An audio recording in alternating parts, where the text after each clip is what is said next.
अस्सलामु अलैकुम वरहमतुल्लाहि वबरकातुहु। अल्हम्दुलिल्लाहि रब्बिल आलमीन वस्सलातु वस्सलामु अला रसूलिहिल अमीन व अला आलिहि व अस्हाबिहि अजमाइन। अम्मा बाद क़ाल अल्लाहु तआला फ़ी कलामिहिल क़दीम अऊज़ु बिल्लाहि मिनश शैतानिर रजीम बिस्मिल्लाहिर रहमानिर रहीम।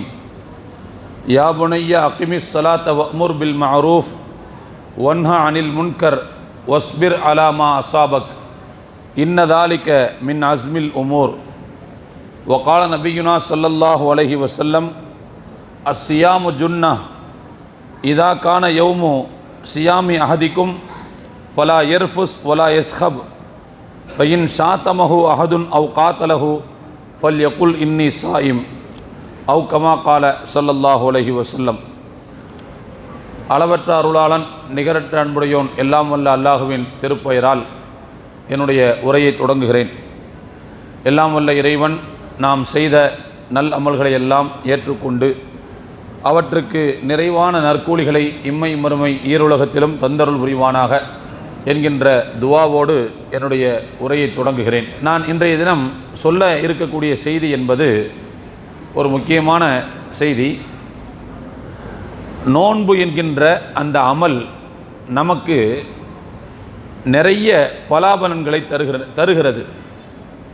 கிட்டத்தட்ட ஒரு மாத காலம் தொடர்ச்சியாக நாம் நோன்பு வைக்கிறோம்.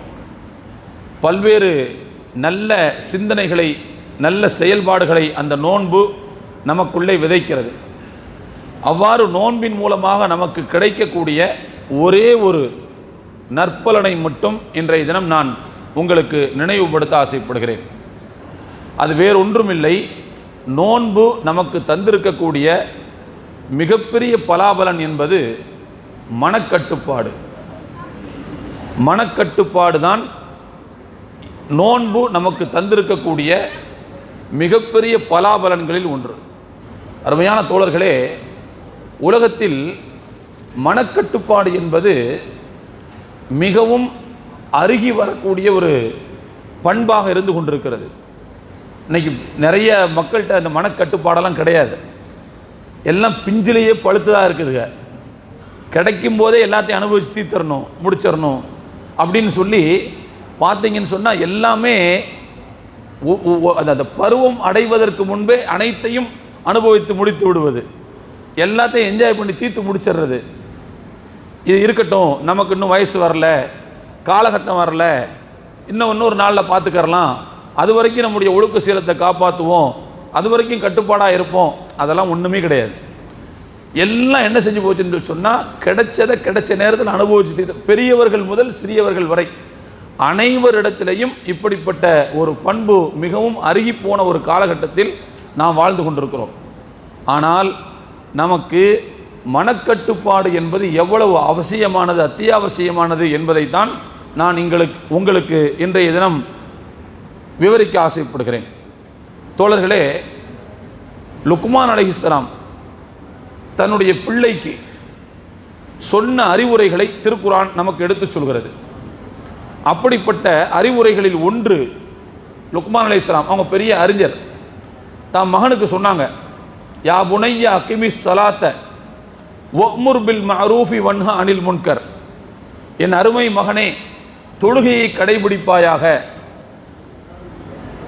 நன்மையை ஏவுவாயாக, தீமையை தடுப்பாயாக, ஒஸ்பிர் அலாமா அசாபக், உனக்கு ஏற்படக்கூடிய தொல்லைகளை இடர்பாடுகளை சகித்துக் கொள்வாயாக, இடர்பாடுகளை சகித்துக் கொள்வாயாக. இன்ன ஸாலிக மின் அஸ்மில் உமூர், நிச்சயமாக இது தீரமிக்க செயல்களாகும் என்று அல்லாஹ் குறிப்பிடுகிறார்.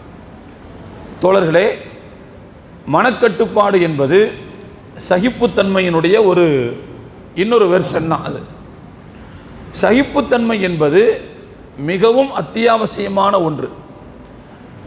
மார்க்கம் எதுக்கெல்லாம் நம்மளை சகிப்புத்தன்மையோடு இருக்க சொல்லுது அப்படின்னா, 3 காரியங்களில் சகிப்புத்தன்மையை கடைபிடிக்க வேண்டும் என்று மார்க்கம் சொல்கிறது. முதலாவது விஷயம் என்னன்னு சொன்னால், மார்க்கத்தினுடைய கடமைகளை நிறைவேற்றும் போது மனுஷனுடைய மனம் ஆளா பறக்கும். அந்த கடமைகளை நிறைவேற்ற விடாமல் அவனுடைய மனம் அவனை ஒரு பக்கம் இழுக்கும். அவனுடைய உடனேயே இருக்கக்கூடிய அந்த சைத்தான் என்கின்ற தீய சக்தி அவனும் சேர்ந்து கொண்டு அவனுடைய மனதை வேறொரு பக்கம் இழுப்பான். கட்டுப்படுத்தி கொண்டு தொழுகையில் வந்து நின்று விட்டால் கூட, இபாதத்தில் வந்து நின்று விட்டால் கூட, அங்க இருந்துகிட்டு நம்முடைய கவனத்தை என்ன செய்வான்னு சொன்னா சிதறடிக்க ஆரம்பிப்பான்.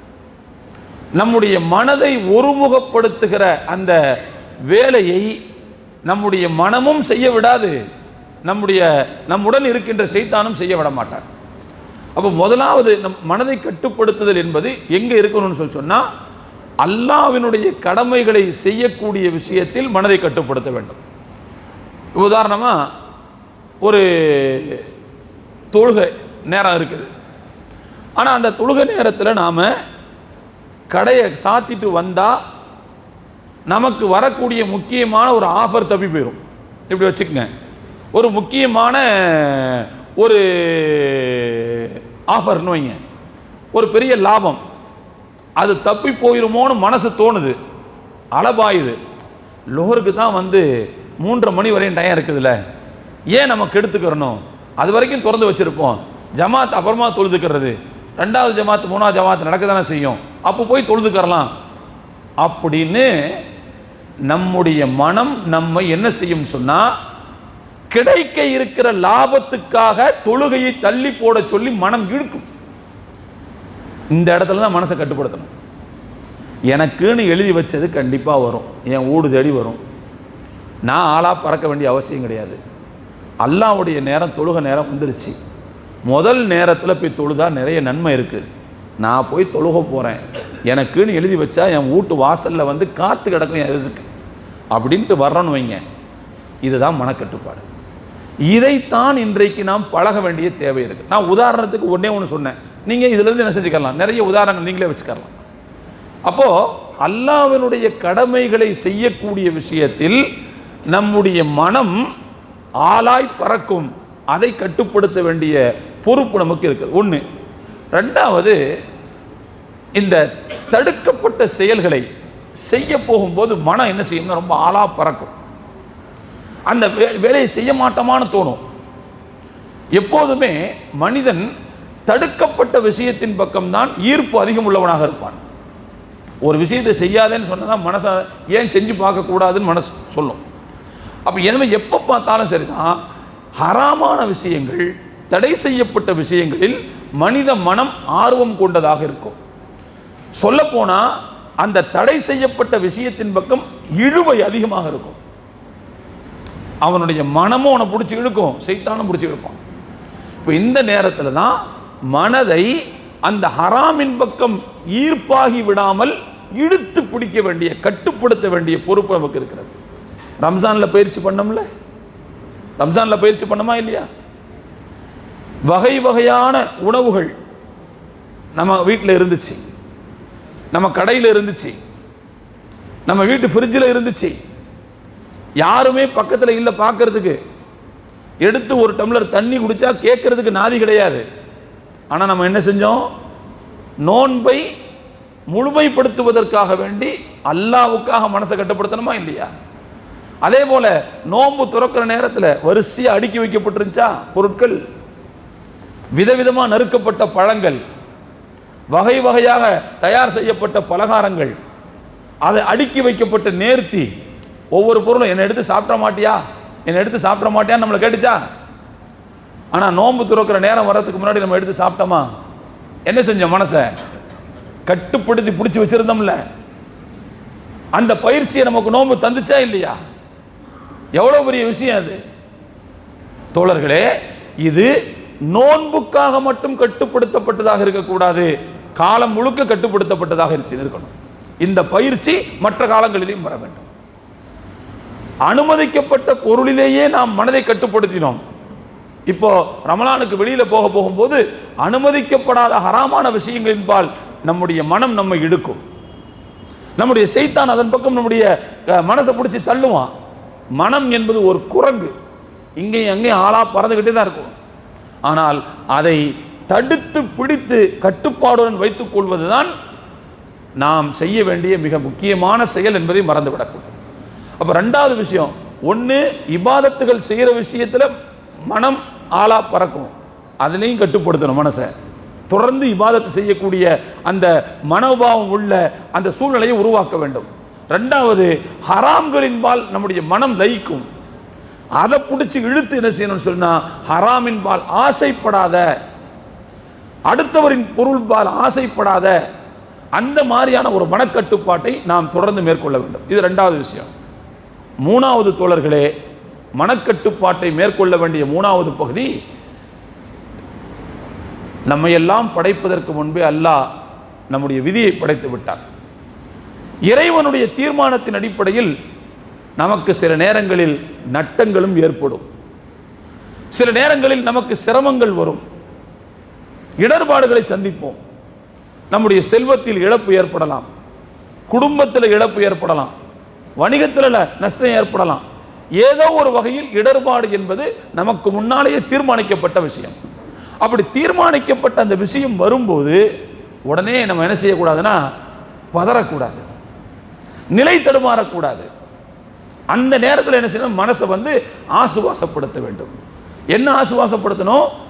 நம்ம எல்லாம் படைப்பதற்கு 50,000 ஆண்டுகளுக்கு முன்பே அல்லாஹ் விதியை தீர்மானித்து விட்டான். இப்போ நாம போய் ஆளா பறக்கிறதுனால, நாம போய் பதறுவதனால் ஏதாவது மாற்றம் நடக்க போகிறதா? அல்லாஹ்வுடைய விதியை முழுமையாக ஏற்றுக்கொள்வதில் தான் நமக்கான திருப்தி இருக்கிறது அப்படின்னு மனசை யார் ஆறுதல் படுத்தி கைக்குள் வைத்துக் கொள்கிறார்களோ அவர்களுக்கு தான் அந்த இடர்பாடு பெரிய அளவு என்ன செய்யாது, பாதிக்காது. அப்படி இல்லைன்னு வச்சுக்கோங்க, வரக்கூடிய சின்ன சின்ன விஷயங்கள் கூட நமக்கு ஒரு பெரிய மலை போல தோற்றமளிக்கும், பெரிய கஷ்டமா தோற்றமளிக்கும், பெரிய கஷ்டமா தோற்றமளிக்கும்.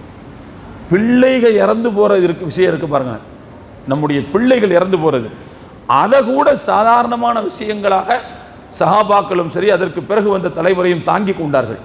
எப்படி அவங்களால தாங்க முடிஞ்சுன்னு சொன்னா, மனசு அவங்க இப்படித்தான் கட்டுப்படுத்தினாங்க. எப்படி கட்டுப்படுத்தினாங்க? இது நமக்கும் முன்பே தீர்மானிக்கப்பட்ட விஷயம். இப்போ நாம போய் அழுது புலம்புறதுனால, நிலை தடுமாறுவதனால ஏதாவது நடக்க போகுதா? அல்லாஹ்வுடைய விதியை திருப்தியாக ஏற்றுக்கொள்வதுதான் ஒரு மூமினுடைய பண்பாக இருக்க முடியும். எனவே நாம் ஏற்றுக்கொள்வோம். அப்படிதான் அவங்க என்ன செஞ்சுக்கிட்டாங்க, இந்த மாதிரி இடர்பாடுகளை தாங்கி கொண்டார்கள். ஆக இந்த 3 விஷயங்களிலேயும் மனதை கட்டுப்படுத்த வேண்டிய பொறுப்பு நமக்கு இருக்கிறது. அவ்வாறு நாம் மனதை இந்த மாதிரியான விஷயங்களை கட்டுப்படுத்தி கொள்ளும் போது நிச்சயமாக நம்மால் மிகப்பெரிய சாதனையை செய்ய முடியும், தீரமிக்க விஷயங்களை நம்மால் நிகழ்த்த முடியும்.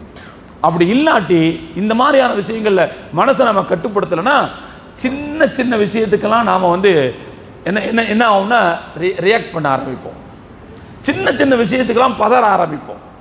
நம்மளால் ஒரு பெரிய சாதனையை உலகத்தில் நிகழ்த்தவே முடியாது. அதனால் தயவு செய்து நாம் புரிஞ்சுக்கிறோம், நோன்பு நமக்கு கற்றுக் கொடுத்த அடிப்படை விஷயமே மனக்கட்டுப்பாடு தான்.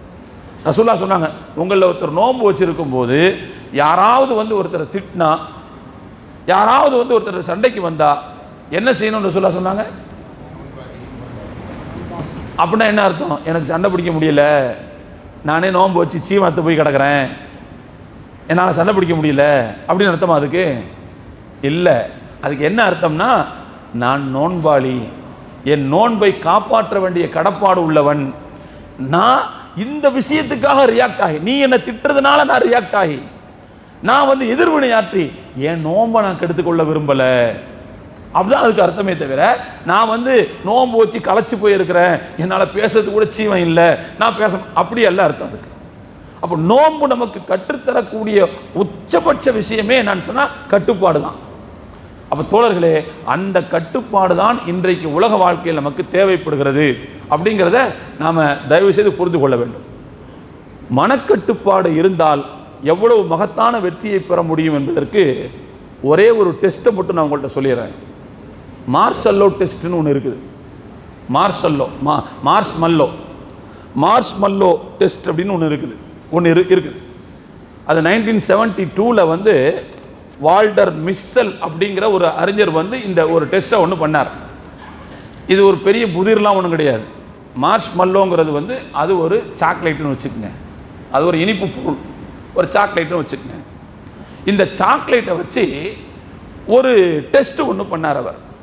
என்ன அப்படின்னா, அந்த சாக்லேட்டை வந்து 4 வயசு முதல் 6 வயசு வரை உள்ள பிள்ளைகள் ஒரு வகுப்பில் சில பிள்ளைகளை வச்சு அந்த மார்ஷ்மெல்லோங்கிற சாக்லேட்டை அந்த பிள்ளைகள் கையில் கொடுத்து, பிள்ளைங்களா உங்கள் எல்லாத்துக்கும் சாக்லேட் கொடுத்துருக்கோம், கொஞ்ச நேரம் கழித்து இந்த கிளாஸை விட்டு டீச்சர் வெளியில் போவாங்க, அவங்க ஏதோ ஒரு வேலைக்கு போவாங்க, போயிட்டு வர்றதுக்குள்ள தேவைப்பட்டால் இந்த சாக்லேட்டை யாரெல்லாம் சாப்பிடணும்னு விரும்புகிறீங்களோ அவங்க சாப்பிட்டுக்கரலாம். நல்லா கவனிக்கணும், யாரெல்லாம் சாப்பிடணும்னு விரும்புகிறீங்களோ அவங்க சாப்பிட்டுக்கரலாம். அப்படி ஒரு கால் யாராவது ஒருத்தர் சாப்பிட வேணான்னு நினச்சா அவர் சாப்பிடாம இருக்கலாம், டீச்சர் வர்ற வரைக்கும் சாப்பிடாம இருக்கலாம். அப்படி சாப்பிடாம இருந்துட்டா டீச்சர் வந்ததுக்கு பிறகு எக்ஸ்ட்ரா இன்னொரு சாக்லேட் கிடைக்கும். யாருக்கு கிடைக்கும்? சாப்பிடாம வச்சிருக்கிறவங்களுக்கு இன்னொரு எக்ஸ்ட்ரா கிடைக்கும் அப்படின்னு ஒரு அறிவிப்பு அந்த பிள்ளைகளுக்கு செஞ்சாங்க. அதே மாதிரி டீச்சர் வகுப்பை விட்டு வெளியே போயிட்டாரு.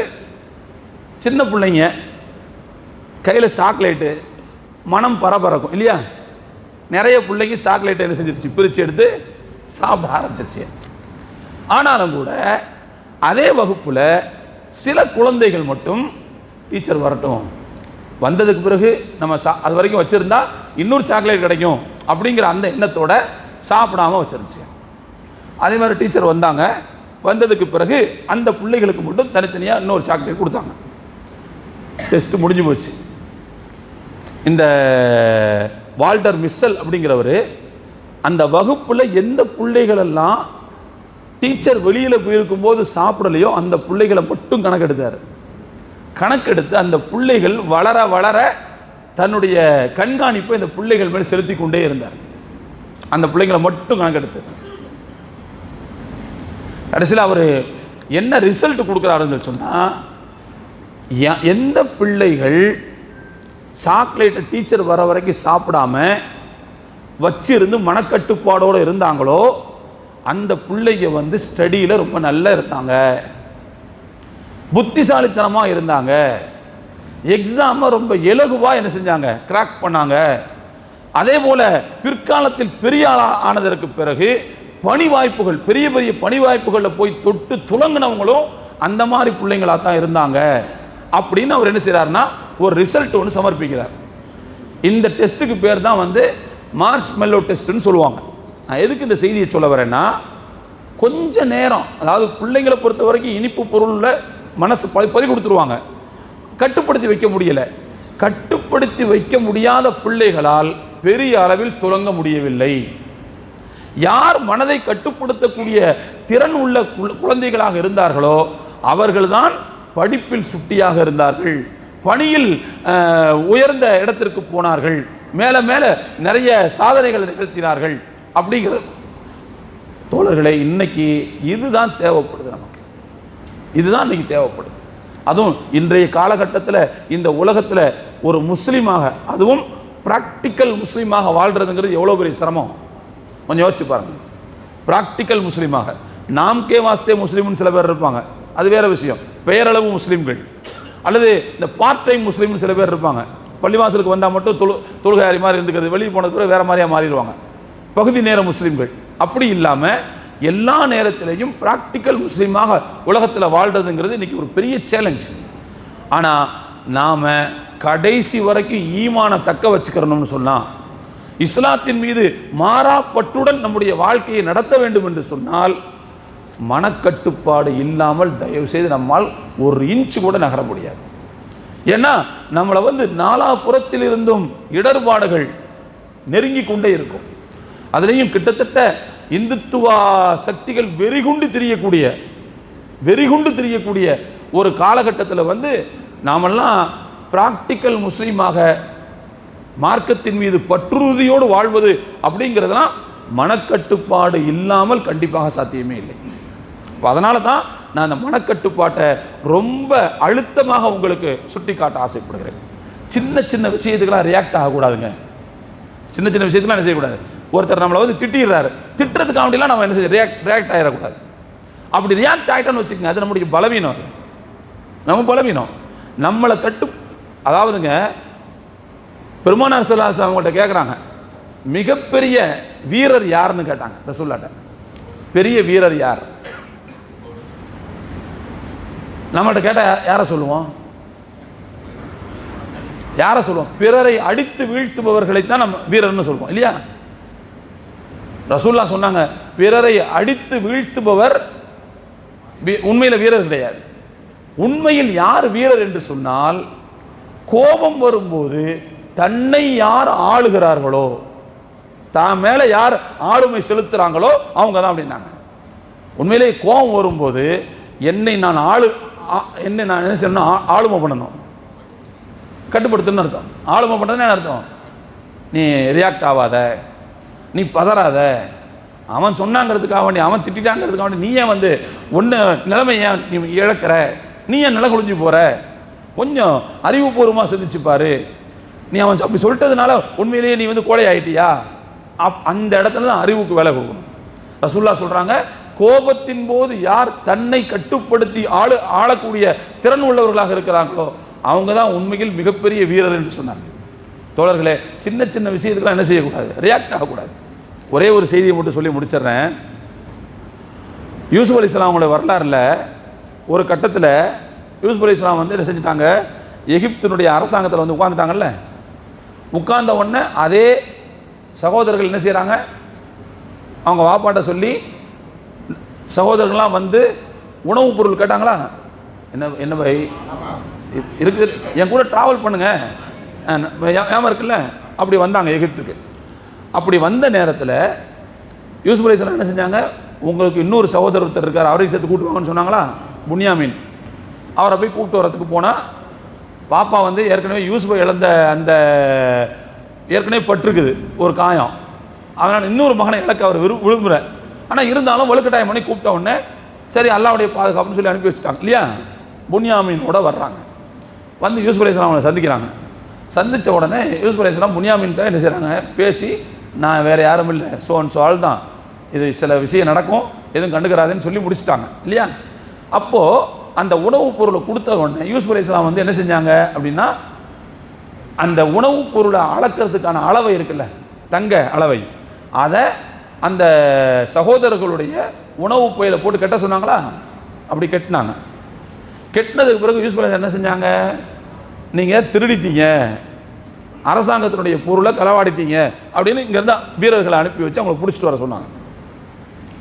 அந்த நேரத்தில் அந்த சகோதரர்கள் யூசுப் அலைஹிஸ்ஸலாம் அவங்கள பார்த்து யூசுஃப்னு தெரியாமல் ஒரு வார்த்தையை சொன்னாங்கன்னு குர்ஆன் சொல்லுது.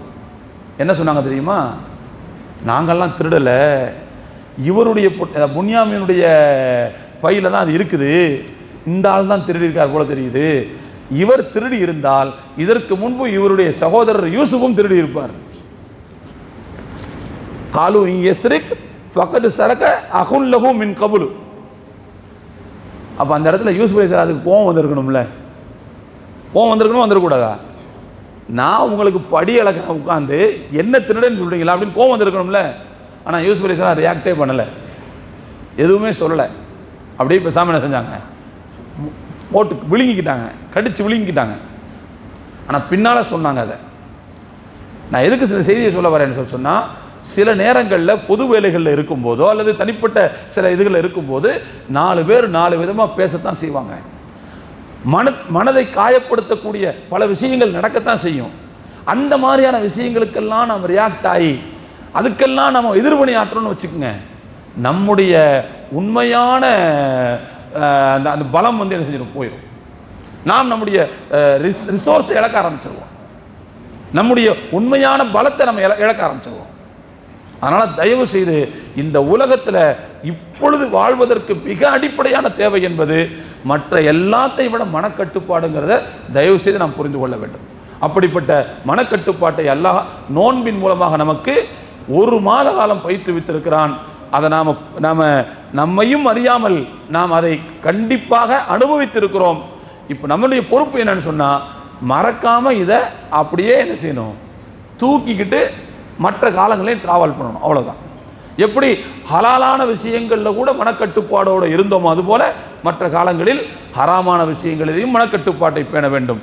மார்க்கத்தினுடைய காரியங்களை ஆற்றுவதிலேயும் மனக்கட்டுப்பாட்டை பேண வேண்டும்.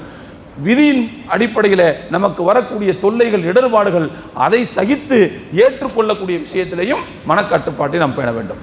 அப்படி பேணும்போது தான் நம்முடைய வாழ்க்கை தீரமிக்க வாழ்க்கையாக இருக்க முடியும், சாதிக்க முடியும் என்பதிலே நாம் மாறாத உறுதியோடு இருக்க வேண்டும். எல்லாம் வல்ல இறைவன் அப்படிப்பட்ட நல்ல நசீபை நமக்கு தர வேண்டும் என்று இந்த நாளிலே நான் துஆ செய்து கொள்கிறேன். வல்ல ரஹ்மான் அப்படிப்பட்ட தீரமிக்கவர்களாக நம் அனைவர்களையும் அங்கீகரிப்பானாக. மனக்கட்டுப்பாடு மிக்கவர்களாக, கோபத்தின் போது நம்மை நாமே ஆளக்கூடிய திறன் வாய்ந்தவர்களாக வல்ல ரஹ்மான் நம் அனைவரையும் ஏற்றுக்கொள்வானாக. வாஹிரு தஅவானா அனில் ஹம்துலில்லாஹி ரப்பில் ஆலமீன். அஸ்ஸலாமு அலைக்கும் வரஹ்மத்துல்லாஹி வபரகாத்துஹு.